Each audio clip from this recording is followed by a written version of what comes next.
My grandmother never once raised her voice at me. Not that I can remember. Not even the time I broke a serving dish that had belonged to her own mother, shattered right there on her kitchen floor while she watched from across the room. She simply looked at me a certain way, quiet and steady, and somehow that look taught me more than a lecture ever could have managed on its own. There was a whole code she lived by that had nothing to do with money or cooking, a way of carrying herself and treating other people that I've spent the past year trying to bring back into my own life, one small piece at a time. Here are 15 of those rules, and what happened once I actually started following them again, deliberately, rather than letting them fade the way they had for so long. The first one sounds almost too simple to mention, but it's the one I've had the hardest time keeping consistently, more than any other on this entire list. Being on time, genuinely on time, a few minutes early rather than a few minutes late, arriving with enough margin that nobody's ever left waiting or wondering whether you'd forgotten about them entirely. My grandmother considered lateness a small kind of disrespect. Telling someone, without ever saying it out loud, that your time mattered more than theirs did that particular day. I started building in extra time for everything, leaving the house a little earlier than felt strictly necessary, and something shifted almost immediately in how people responded to me, a small but real change in how I was trusted with plans going forward, invited back into things without hesitation. Keeping your word came next. And this one runs deeper than it might sound at first hearing it listed out like this. If she said she'd do something, it happened, full stop, without anyone needing to follow up or gently remind her a second or third time, the way you sometimes have to with people today. I started treating every small promise the way I used to treat only the big ones. A commitment to call someone back by evening, a promise to bring a dish to a gathering that weekend. And I noticed people slowly stopped double-checking with me the way they used to, a quiet vote of confidence I hadn't realized I'd been missing until it started coming back. Not interrupting was a habit I genuinely had to relearn from the ground up, because I'd fallen into the modern rhythm of finishing other people's sentences without even noticing I was doing it half the time, jumping in the moment I thought I understood where someone was headed.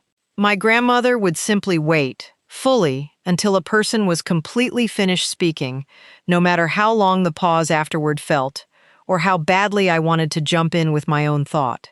I started counting to 2 in my head before responding to anyone, an awkward little trick at first that felt strange and deliberate, and conversations slowly started feeling less like 2 people taking turns talking and more like 2 people actually listening to each other, all the way through. Dressing with a bit of intention, even on an ordinary day with nowhere in particular to be, was something I'd let go of almost entirely over the years, without ever quite noticing it happening. My grandmother never wore anything resembling loungewear outside a bedroom, not because appearances mattered more than comfort to her, but because getting dressed properly, she always said, was a small daily signal to yourself, before anyone else ever saw you, that the day mattered enough to prepare for it.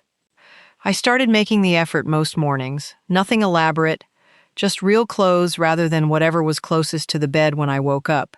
And it's changed how I actually feel walking into my own kitchen each morning, a little more ready for whatever the day happened to bring.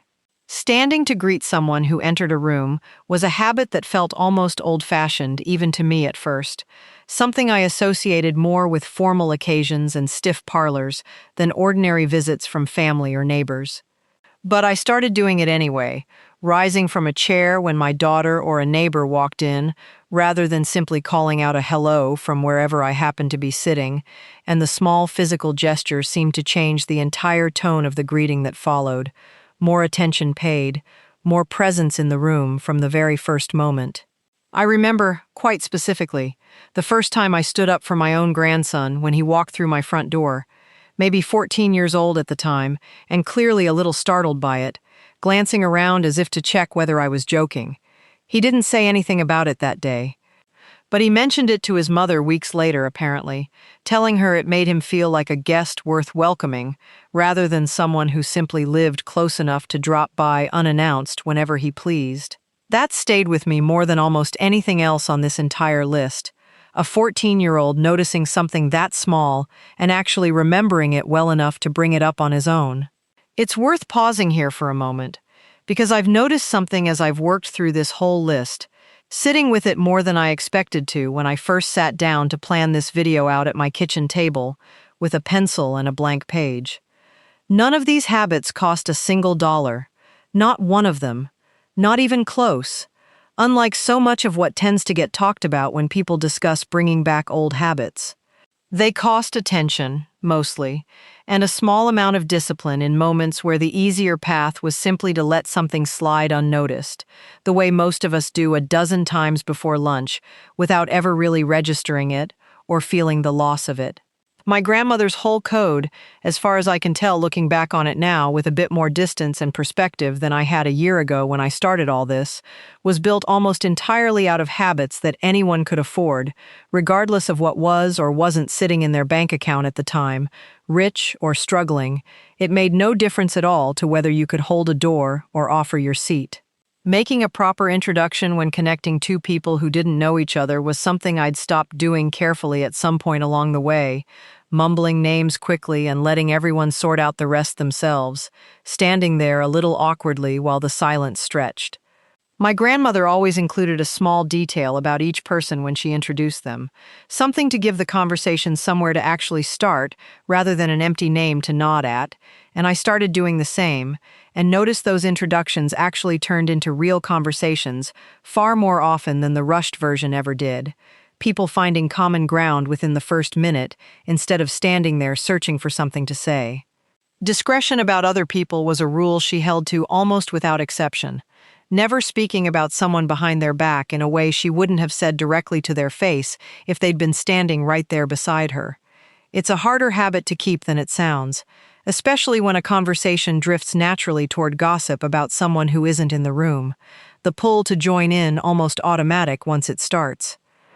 I started simply staying quiet in those moments, instead of adding my own opinion or nodding along, and I've noticed, over time, that people seem to trust me with more now, sensing correctly, somehow, that whatever they tell me won't travel any further than the room we're standing in together. Offering your seat without being asked, to someone older, someone tired, someone simply standing while a seat sat empty nearby, was another small habit I'd let slip entirely somewhere over the years without ever consciously deciding to stop doing it.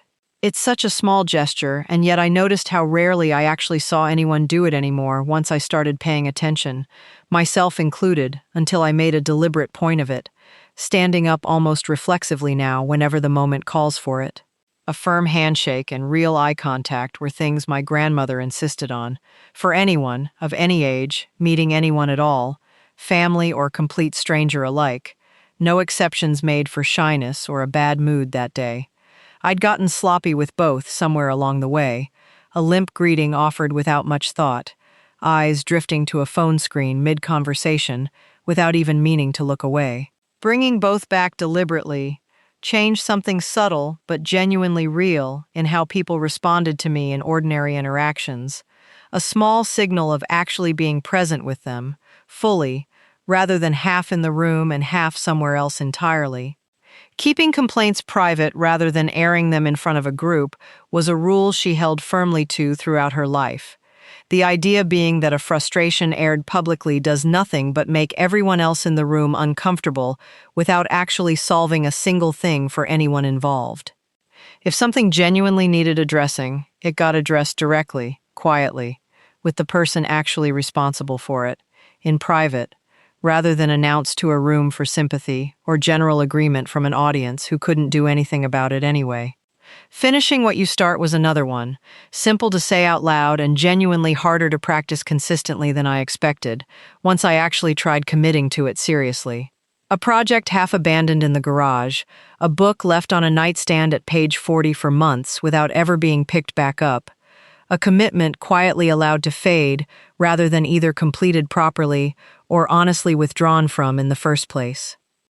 I started being more deliberate about only starting things I genuinely intended to finish, and fewer things sitting unfinished around the house and in the back of my mind has done something noticeably good for my own state of mind that I hadn't fully expected going in. Speaking well of people, even ones who frustrated me on a given day, was perhaps the hardest rule on this entire list to actually hold to with any real consistency. My grandmother had a particular way of finding something genuinely kind to say about almost anyone, even people she plainly didn't care for personally, without it ever once feeling false or forced when she said it out loud.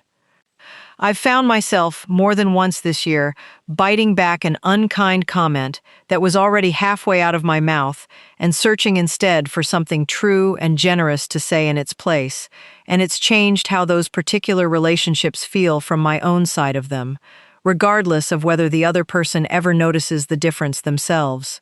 Listening to an older person's opinion all the way through, even one I disagreed with fairly strongly, without cutting them off or rushing to correct them, was a rule my grandmother held to with almost everyone she ever met, regardless of how certain she felt her own view was. There's a particular kind of patience it takes to let someone finish a thought you're already convinced is wrong, and I've found, more often than I expected, that hearing the whole thing through occasionally changes my own mind, or at least softens how firmly I hold to the opposite. Either way, the person across from me leaves the conversation feeling heard, which turns out to matter more, most of the time, than winning whatever small disagreement was actually on the table. Setting a proper table, even for an ordinary weeknight with nobody watching but the family gathered around it, was a small ritual I'd let go of almost entirely somewhere over the years, plates simply grabbed from the cabinet and filled standing up at the counter before carrying them to wherever everyone happened to be sitting. Real placemats laid out, silverware actually arranged properly rather than tossed down in a loose pile beside the plate, just a few minutes of deliberate effort before anyone ever sat down to eat. It makes an ordinary Tuesday dinner feel like something that was actually planned for and cared about, rather than simply survived and gotten through on the way to the next thing. And the last one, maybe the simplest of all 15, and yet the one I think about most often now, is never arriving at someone's home entirely empty-handed, whatever the occasion happens to be. A small loaf of bread, a jar of something homemade sitting in the pantry already, even just a handful of flowers cut from my own garden on the way out the door.